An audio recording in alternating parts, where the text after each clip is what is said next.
Baik, Assalamualaikum warahmatullahi wabarakatuh. Waalaikumsalam. Terima kasih sudah bisa hadir dalam acara ini dalam pemaparan tugas LTL 2, tugas rencana tindak lanjut dan rancangan program berbasis proyek melalui Sport Education Model atau SEM pada kompetisi permainan casting.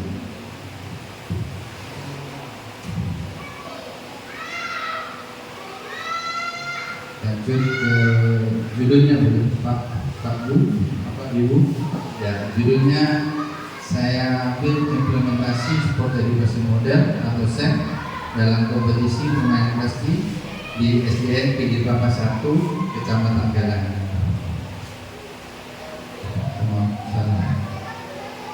Balik lagi.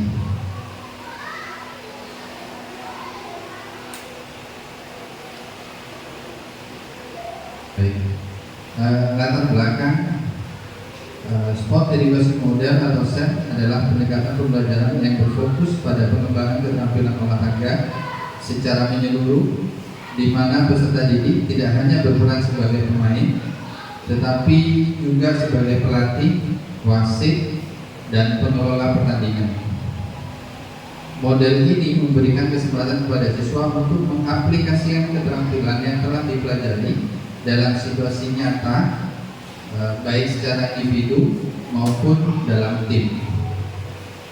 Di sekolah ini minat terhadap olahraga, khususnya permainan casting, cukup tinggi di kalangan siswa.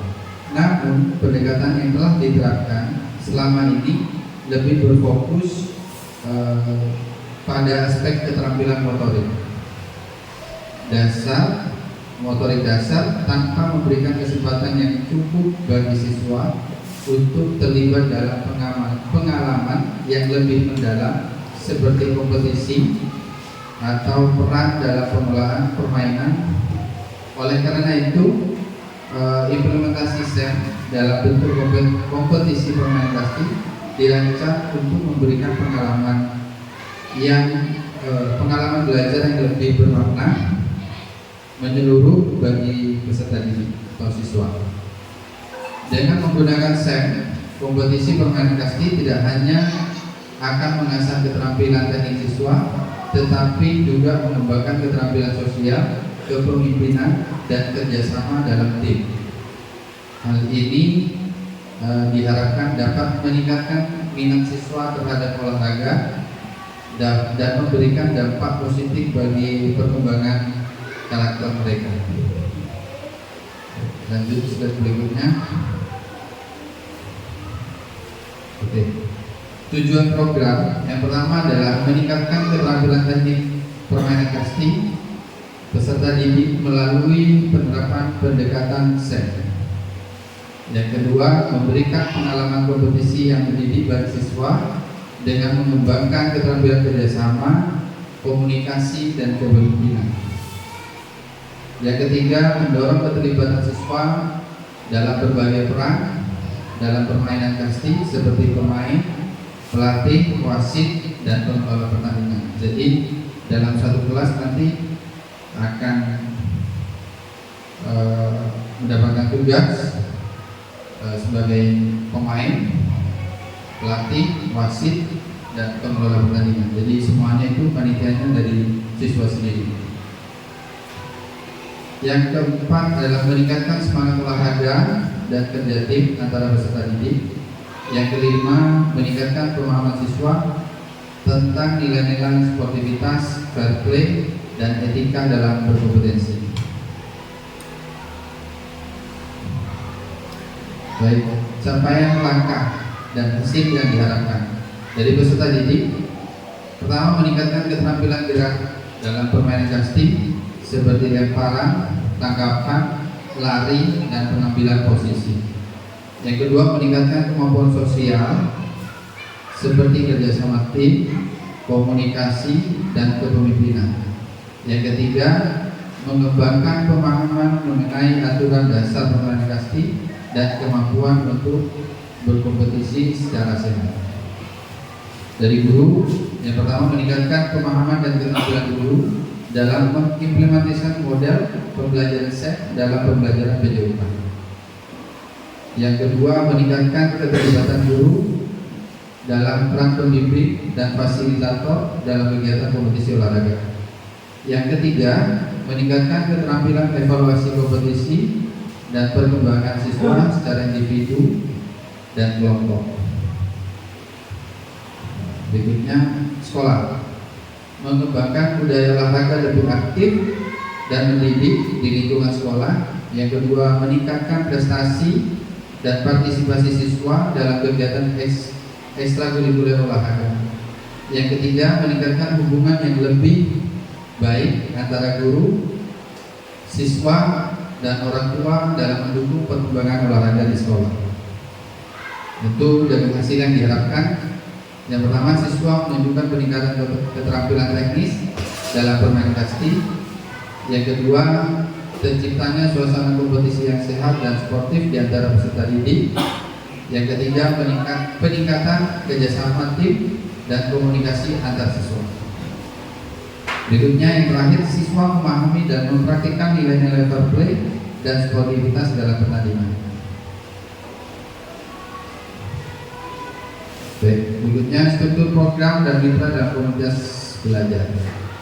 Yang pertama, tim pembimbing, tentu guru PJOK, pelatih, dan tenaga pendidik lainnya. Jadi selain guru PJOK, guru yang lain juga bisa menjadi tim pembimbing.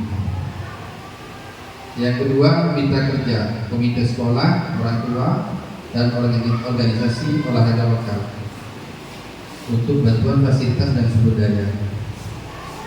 Yang ketiga, peserta siswa kelas yang terlibat dalam kompetisi bermain kasti.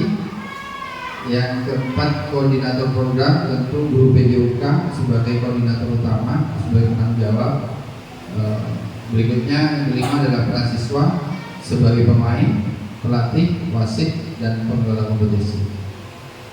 Perencanaan, yang pertama, identifikasi peserta, menentukan kelas atau kelompok yang akan terlibat dalam kompetisi kasti. Jadi menentukan dulu siapa yang akan menjadi panitia secara keseluruhan dan siapa pesertanya. Jadi dalam hal ini untuk SEM, untuk jenjang SD itu biasanya bisa dilakukan oleh kelas tinggi. Jadi mungkin bisa kelas 5, kelas 6. Yang kedua, pengaturan jadwal, menyusun jadwal pelaksanaan pelatihan dan kompetisi. Yang ketiga, persiapan sarana dan prasarana, menyediakan alat dan fasilitas yang diperlukan untuk latihan dan kompetisi. Yang keempat, pembagian tugas, mengatur peran siswa, pemain, pelatih, wasit selama kegiatan. Yang kelima adalah pembinaan mental dan sportivitas, melakukan sesi pembinaan tentang etika dan sportivitas dalam olahraga. Berikutnya, pelaksanaan latihan awal, melakukan latihan keterampilan dasar pemain kasti selama beberapa sesi. Mungkin ini bisa dilakukan pada saat pembelajaran permainan bola kecil atau permainan lapangan. Pembagian tim, membagi siswa ke dalam tim-tim yang akan berlomba, melaksanakan kompetisi permainan kasti sesuai dengan jadwal yang telah ditentukan. Evaluasi berkelanjutan, evaluasi dilakukan selama dan setelah kompetisi untuk mengukur kemajuan siswa. Sampai di sini kira-kira bagaimana? Lanjut dulu. Kapasitas yang dimiliki sekolah. Ini aset sebenarnya ada 7, namun saya ambil 4 aja, 4 yang sesuai dengan kapasitas yang dimiliki sekolah. Pertama adalah aset fisik, sarana dan prasarana, lapangan permain kasti, dan alat olahraganya. Bisa juga lapangan sekolah juga bisa dipakai. Aset manusia, di situ ada kepala sekolah, guru, dan peserta didik. Aset finansial, dana bos atau dana sponsor. Apabila dana bosnya tidak mencukupi atau tidak bisa dibagi untuk kegiatan ini, berarti harus mencari dana sponsor. Yang keempat, aset politik. Jadi dari kepala sekolah tentu kebijakan dan kekuasaan, dari guru juga sama kebijakan dan kekuasaan. Rencana evaluasi. Yang pertama, evaluasi setiap kegiatan yang telah dilaksanakan.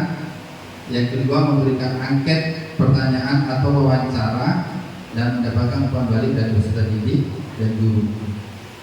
Yang ketiga adalah refleksi guru pada perencanaan, pelaksanaan dan pengelolaan siswa.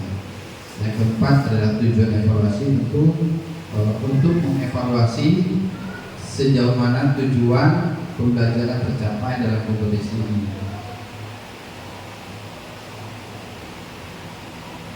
Baik, ini kemungkinan dan tantangan. Tentu ada kendala dan harus ada solusinya. Kendala terbatasnya fasilitas dan perlengkapan olahraga yang mendukung. Solusinya adalah optimalkan penggunaan fasilitas yang ada dan mencari dukungan dari pihak luar, sponsor atau mitra. Yang kedua adalah kekurangan waktu untuk mempersiapkan semua peserta. Itu solusinya menyusun jadwal yang lebih fleksibel agar tidak mengganggu kegiatan akademik siswa. Yang ketiga, tantangan dalam menjaga konsistensi partisipasi siswa. Jadi solusinya meningkatkan komunikasi dengan yang baik dengan orang tua untuk mendukung kehadiran siswa di setiap sesi.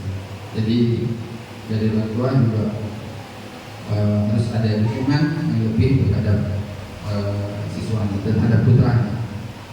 Yang keempat adalah cuaca yang tidak menentu. Solusinya dilaksanakan pada musim kemarau. Kalau musim hujan itu kita tidak bisa memprediksi, Pak. Otomatis apabila terjadi hujan, otomatis sudah berubah jadwal pertandingan dan akan jadwalnya molor. Baik, terima kasih. Itu tadi yang bisa saya sampaikan tentang tugas RTL PKGBC. Mungkin ada tambahan. Tentu ini merupakan rancangan saya, masih jauh dari kata tersebut. Mungkin ada tanggapan Bapak Ibu, silakan. Bapak, ada Pak? Bu? Ada. Ada Bapak? Alhamdulillah. Saya sudah selesai, materinya sudah selesai. Ya, sudah. Bagaimana? Mungkin ada pertanyaan, mungkin tanggapan lain atau masukan, kritikan boleh.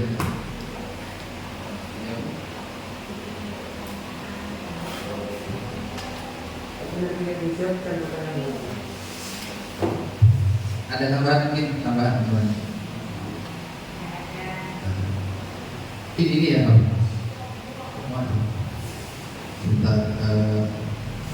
Ini tadi ada kayaknya Pak Faisal tadi nyentuh sebelum acara dimulai bertanya. Baik, sebentar saya kembali ke judulnya dulu yang pertama.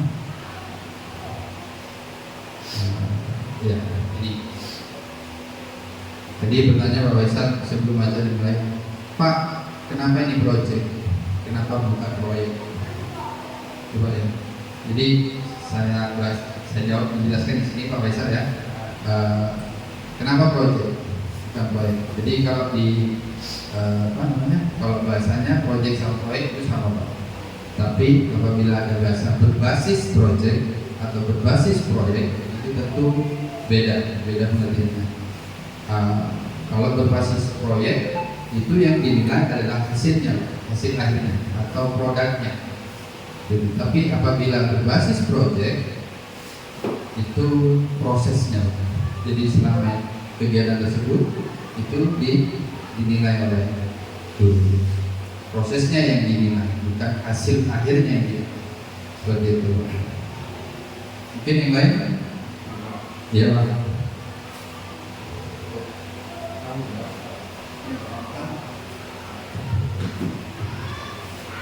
Ya, mungkin ini pertanyaan yang sedikit tapi pertanyaan saya simpel. Kenapa saudara memilih tema yang kompetisi pertandingan SD? Walaupun secara pelaksanaan di lapangan itu kurang bersifat konvensional, artinya hanya berlaku di negara-negara Sedangkan di negara kita sendiri di Asia kebanyakan yang provinsi seperti Papua, Borneo dan sebagainya. Makanya saya tanyakan apa alasan saudara memilih tema SEM-nya itu, sport education movement itu memilih kompetisi dan pasti.